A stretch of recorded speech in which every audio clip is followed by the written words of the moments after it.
Program Director. Thank you very much for the introductions. I'm not so sure about the story. I think the story is being stolen by many people now. But I quite enjoy it when I hear other people tell the story now. I'd like to start by acknowledging Honorable Minister of Public Works and Infrastructure, Honorable Sitlezi Kalala. We're encouraged to see that the department working together with the DTIC, responding to the infrastructure needs that will enable our projects to succeed. Deputy Minister of Trade, Industry and Competition, Ms. Nomalungelo Gina, we are grateful of your unwavering support.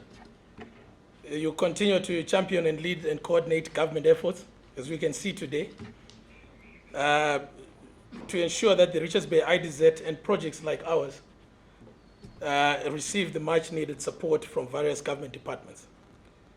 We've seen the Invest SA through the one-stop shop coordinate and drive a lot of these departments to make sure, it's just not, to make sure all the various departments, including National Treasury, Department of Labor, Home Affairs, Department of Public Works, are coordinated in a way that will help us achieve our objectives.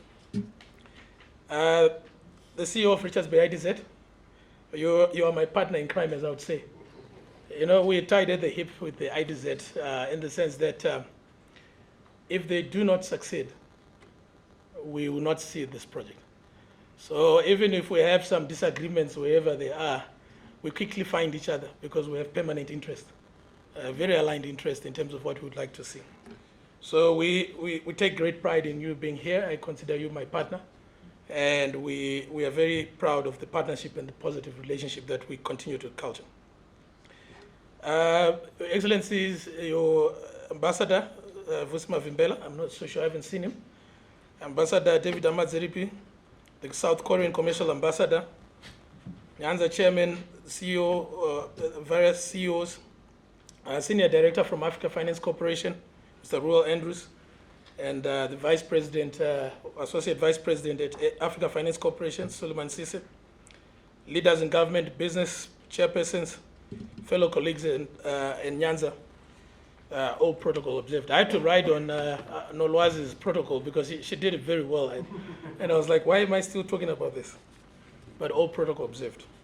It is my great pleasure that I stand in front of you today to share with you the interesting story and journey of Nyanza Light Metals, a story that us, together with the South African national and provincial government, have endured since the conceptualization of the idea. Guided and inspired by the South African government's mineral beneficiation strategy, which was promulgated by the Industrial Policy Action Plan of 2007, Nyanza was born in April 2011. So we have some kids who are already almost going to, they'll be 12 this year. So since we started the project. At the heart of the Industrial Policy Action Plan was the fundamental question: how do we transition South Africa and the continent from just being an exporter of an unbeneficiated minerals to an exporter of value-added goods? We knew that Africa is a blessed continent, blessed with the abundance of a wide variety of raw materials. We as a continent, we provide the world with the most of the primary raw materials needed by the advanced manufacturing industries that unfortunately are not suited or situated on the continent. We provide the world with heavy mineral sands containing titanium and zirconium. We provide the world with copper, chrome, iron, lithium, gold, platinum, diamonds, and that list is endless. The sad story is that the value that Africa gets from just mining and exporting these ores is very little. In the case of titanium, we mine heavy mineral sands and produce ilmenite, which in some cases is sold from Africa at an average price of $300 a ton. So if you can imagine that all these operations mining heavy mineral sands, and they produce ilmenite to some extent, maybe they do primary beneficiation, and they produce titanium slate like what RBM and Tronox do. We still export at a low value, maybe $700 a ton or $1,000 a ton at max. but then we import back titanium dioxide pigment at $3,000 a ton. So the question is, why we produce the minerals, but we only trade at $300 a ton, and we are exporting all the jobs that are required or that are used in producing the high-value products. Nyanza is a story born out of the need to address this gap, an initiative that will stimulate and lead creation of South Africa and the continent's titanium value addition industries. We are a South African company with operations in Richards Bay Industrial Development Zone. The IDZ is strategic to us, and it's not by coincidence that we are located there. Being located in the IDZ gives us access to certain incentives that come with special economic zones, and these include things like the 12I manufacturing incentives, support in construction of top structures, access to special tax incentives, flat income tax rate of 15% for being in an IDZ compared to 28% outside the zones, accelerated depreciation and pre-cleared customs area, and also the Richards Bay IDZ has access to the world-class infrastructure that includes roads, rail, and outflow lines.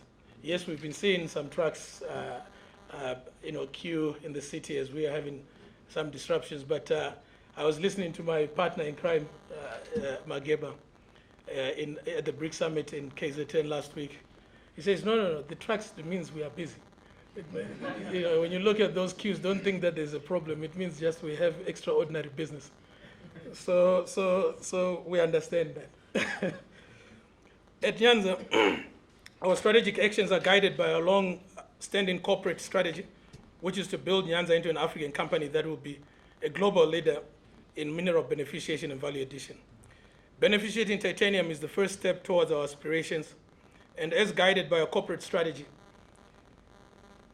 in our lifetime, we may see Nyanza brought in the basket of minerals that will be beneficiated on the African continent. So titanium is just one of them, and it's a start.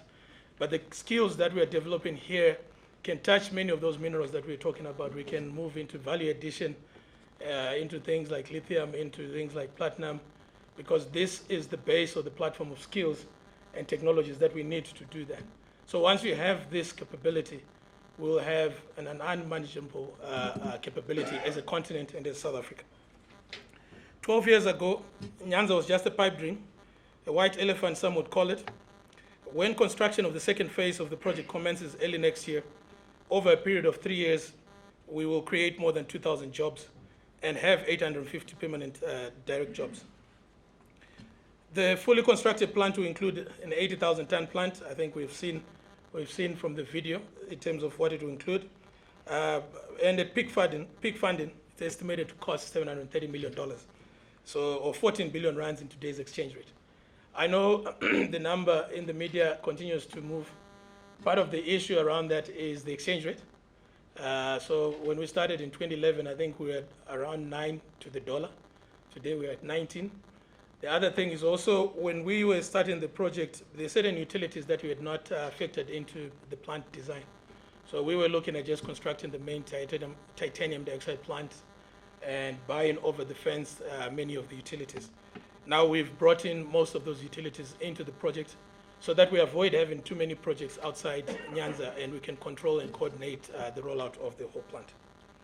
True to our aspirations of ushering in companies that will stand the test of time in this era, we have designed Nyanza in a manner that will allow it to be a leader in environmental and social practices.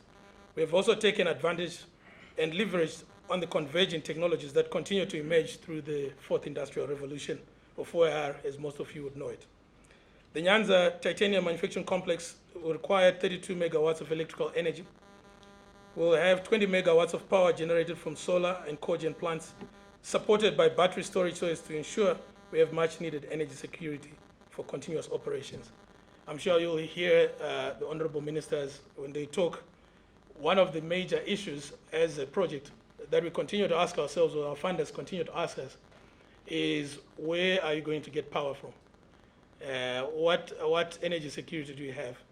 So we've put together plans and designs to make sure we have addressed that.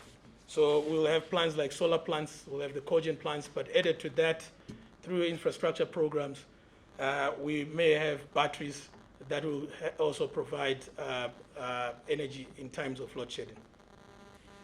Coming back to Richards Bay Industrial Development Zone and KwaZulu-Natal, I mean, the question is, what does Nyanza as a catalytic project bring to that local economy? It is important to note that Nyanza, to commence with the construction of the second phase early next year, there are critical government infrastructure works that should either have been commenced or completed prior to Nyanza's financial close. We've clustered these infrastructure works into two broad categories. We have what we call the Richards Bay IDZ site readiness. I'm sure my colleague Mageba will talk to. And then we also have what we call the general municipality and bulk infrastructure readiness. This is the infrastructure around Richards Bay IDZ, not necessarily in the IDZ. Construction of Nyanza will stimulate the local and national economy, triggering a lot of opportunities for jobs today and not tomorrow. For example, prior to commencement of Nyanza's construction, Richards Bay IDZ site needs to be ready. By that, what we mean is that between today and March 2024, the Richards Bay IDZ would have embarked on and completed some of the following works. This is the deforestation, site clearing and leveling, a further detailed geotechnical study, which is supported by our detailed designs now that we have, should have been completed so that we can finalize the piling designs. We should also have the detailed rail designs of the rail link, siding, and shunting lines into the IDZ of Phase 1F. The above is specifically works that can commence immediately in the IDZ and start to create the much needed jobs. Similarly, there are bulk infrastructure needed outside the IDZ, but they are critical to ensure the IDZ as a special economic zone remains attractive to investors. So we have to look at building and improvement of access roads, gates, bridges, accommodate abnormal trucks ferrying large equipment and bulk raw materials into the IDZ, building of solar parks and energy storage systems. We need to construct the wastewater treatment and sanitation plants. We need to construct an effluent disposal pipeline to connect the IDZ to the sea outflow line. And we need to construct the rail link connecting the Transnet main line to the IDZ. These opportunities highlight the low-hanging fruits that can start today, and the Richards Bay IDZ, supported by the KZN provincial government and national government, can immediately initiate infrastructure development or delivery programs that will create the much-needed jobs. With this, I know a lot has been said. My chairman touched on a lot of other points. I think the strategy was to make sure we bombard you with the same message until you get it. But I would like to, say, Nyanza, after 12 years of endurance, we are proudly South African and African, and we are committed to driving industrialization of Africa. We have successfully completed the feasibility studies, and we are now firmly in the process of arranging the $730 million or 14 billion rand in today's exchange rate. Where we have come from has been the toughest part of our journey. Now we turn our resources to focus on achieving financial close. To that point, we are inspired by the mandated leader rangers leading this process. We have Africa Finance Corporation and the Afro-Exim Bank, who are continental giants and have emerged as some of the key banks driving the continental development agenda. Their pedigrees speak for themselves, and we have great confidence in their ability to lead us to financial close. Once again, thank you, Program Director, Honorable Ministers, distinguished guests, for allowing us to share the journeys and plans with you. We look forward to hosting you through the rest of the program. But thank you very much and welcome.